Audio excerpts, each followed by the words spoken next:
আমরা বেশিরভাগ মানুষ রমজান মাসে ফজরের নামাজ পড়ে এসে ঘুম দেই। আপনার যদি রাতে ঘুম না পুরে আবার দিনে ডিউটি থাকে, ঘুম একটু যদি যাওয়াই লাগে, তো ফজরের পর পর ঘুমাবেন না। আলহামদুলিল্লাহ, আমাদের বাসায় আমরা এটার প্র্যাকটিসটা প্রতি বছর খুব হার্ডলি করার চেষ্টা করি। ফজরের পর পর কোনো ঘুম নেই, ফজরের পর একটু কোরআন তেলাওয়াত করেন। প্রথম প্রথম চোখ ভেঙে আসবে, কারণ আপনি ভোর রাতে উঠছেন, অভ্যাস নাই। তো যাতে চোখে ঘুম না আসে সেজন্য নানান বুদ্ধি বাইর করেন, করে ঘুম দূর করেন, একটু উঠবস করেন। ওই টাইমে বসে ফজরের পরে আপনি তেলাওয়াত করেন, জিকির আজকার করেন, সকাল সন্ধ্যার দোয়াগুলো পড়েন, এটা দোয়া করেন, রমজানের কিছু আমল করেন। এশাকের নামাজের ওয়াক্ত হয়ে গেছে, 2 রাকাত নামাজ পড়ে এরপর আপনি পারলে দরকার হলে শুয়ে যান, কিন্তু ফজরের পরপর শুয়ে যাবেন না। এটা একটা ভুল, কারণ নবী করিম সাল্লাল্লাহু আলাইহি সাল্লাম সকালের এই সময়টার জন্য দোয়া করেছেন, আল্লাহুম্মা বারিক লি উম্মতি ফি বুকুরিহা, আল্লাহ আমার উম্মত জন্য সকালের সময়টাতে বরকত দান করুন। আর ওই সময় আপনি ঘুমায় থাকছেন। তো রমজান মাসে আমরা এটা একটা ভুল করি, এটা আমরা করব না যথাসম্ভব।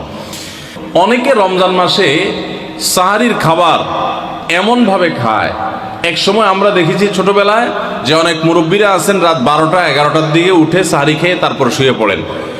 এটা যেমন একটা ভুল ছিল, সাহারি হলো শেষের দিকে খাওয়া উত্তম, ওনারা খাইতেন আগে। অতিরিক্ত সতর্ক যেটাকে বলে, এত আগে কেন খায়? যে শেষের দিকে খাইলে রোজা হয় না, না হয় জন্য 12টার সময় 4-5 ঘন্টা আগে খেয়ে ধুয়ে দিলাম।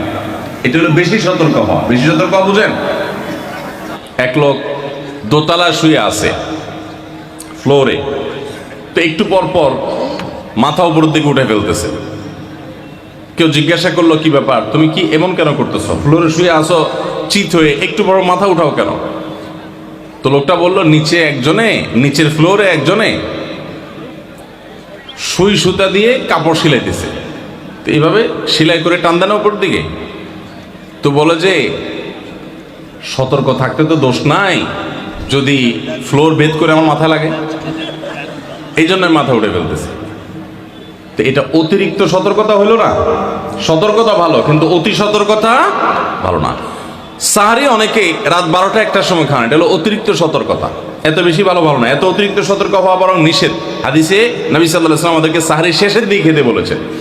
এখন আরেকটা ভুল হলো, অনেকে সাহারি এত শেষে খান যে মুয়াজ্জিনের সাথে ওনার কম্পিটিশন হয়। মুয়াজ্জিন মাইক ধরে, মাইকের সামনে দাঁড়ায় মুয়াজ্জিন ঘড়ির দিকে তাকাইতে থাকে, টিক টিক টিক টিক আগাইতেছে কাটা। মুয়াজ্জিন প্রস্তুতি নিচ্ছে যে আল্লাহু আকবার করে হাঁক দিবে, আর উনিও ওইদিকে প্লেট হাতে গ্লাস হাতে খাবার খাচ্ছেন, ধুমায়া খাচ্ছেন, এবং কম্পিটিশনে লিপ্ত হয়েছেন যে মুয়াজ্জিন আগে আল্লাহু আকবার বলে না, তিনি আগে গিলে শেষ করেন।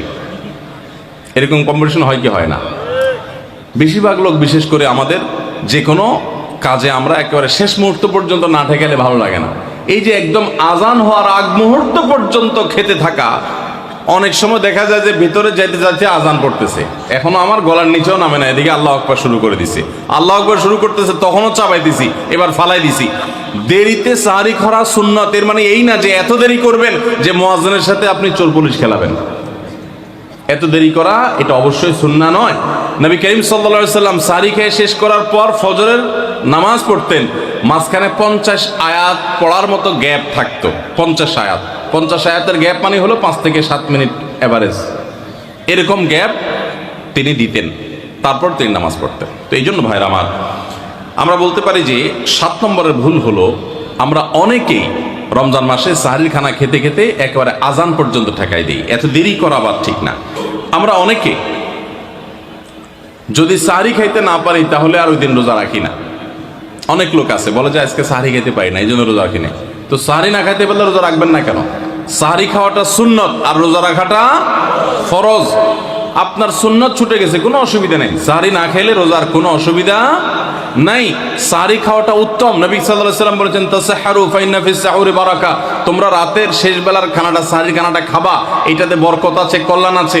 দুপুরের খানায় বরকতের কোনো ঘোষণা নাই, অন্য কোনো খানায় বরকতের কোনো ঘোষণা নাই, কিন্তু সাহারির খানাতে বরকতের ঘোষণা আছে। এই জন্য আমরা সাহারির খানাটা মনে না চাইলেও অল্প স্বল্প কিছু হলেও মুখে দেওয়ার চেষ্টা করব, কারণ সেখানে বরকত আছে, কল্যাণ আছে। কিন্তু কোনো কারণে সাহারি মিস হয়ে গেছে, ঘুম থেকে উঠতে পারেন নাই, আজান হয়ে গেছে, তাহলে এই অজুহাতে রমজানের ফরজ রোজা না রাখার কোনো সুযোগ নাই। কষ্ট একটু বেশি হতে পারে ওই দিন, তাতে কিছুই হবে না, আমরা একেবারে মরে যাব না, ধৈর্য ধরা শিখতে হবে। ইমানদারকে আল্লাহ তাআলা সবর করা শেখাচ্ছেন রমাদানের মাধ্যমে। এই জন্য ভাইরা, কোনোদিন সাহরি মিস হইলে ওই দিন রোজা মিস করা যাবে না। সাহরিতে আমরা বেশিরভাগ মানুষ একটা সুন্নাত আমল করি না, সেটা হলো খেজুর খাওয়া। সন্ধ্যার সময় ইফতারিতে যখন আমরা সাহরি খাই তখন তো সবাই আমরা জানি, আমরা ইফতারিতে যখন খেজুর খাই তখন তো আমরা সবাই মোটামুটি জানি যেটা সুন্নত। কিন্তু সাহরিতে খেজুর খাওয়া যে সুন্নত, এটা ম্যাক্সিমাম মানুষ আমাদের দেশে এখনো জানেন না। নবী করিম সাল্লাল্লাহু আলাইহি ওয়াসাল্লাম বলেছেন, নি'মা সাহুরুল মুমিনি আত-তামার, ইমানদারের সবচাইতে উত্তম সাহরি হলো খেজুর। আপনি ভাত খান, ডাল খান, গোশত খান, মাছ খান, যাই খান, এক পিস খেজুর আপনি যদি অন্তত সাহরিতে খান তাহলে এটার কারণে একটি সুন্নাত জিন্দা করা সওয়াব পাবেন। খেজুরে প্রচুর পরিমাণ এনার্জি, খাদ্য শক্তি থাকে, এটা আমাদের জন্য নানা দিক থেকে উপকারীও বটে। এই জন্য ইফতারিতে আপনি খেজুর খাওয়ার কথা জানেন, অথচ হাদিসে শুধু ইফতারিতে না, সাহরিতেও খেজুর খাওয়ার নির্দেশনা দেওয়া হয়েছে। এই জন্য এটা একটা ভুল যে আমরা অনেকে সাহরিতে যে খেজুর খেতে হয় এটা জানি না। সাহরির সময়, ভোর রাতের সময়টা হলো দোয়া কবুলের সবচেয়ে মোক্ষম সময়। 24 ঘন্টার ভিতরে দোয়া কবুলের সবচেয়ে আদর্শ সময়, যে সময়ের দোয়া কবুলের সম্ভাবনা সবচেয়ে বেশি, সেটা হলো ভোর রাতের সময়টা। আল্লাহ সুবহানাহু ওয়া তাআলা ডেকে ডেকে বান্দার ক্ষমা ঘোষণা করেন, বিপদ আপদ দূর করেন, অসুখ বিসুখ দূর করেন। এই সময়টা হলো রাতের শেষ প্রহর, ফজরের আগের সময়টা, তাহাজ্জুদের সময়টা।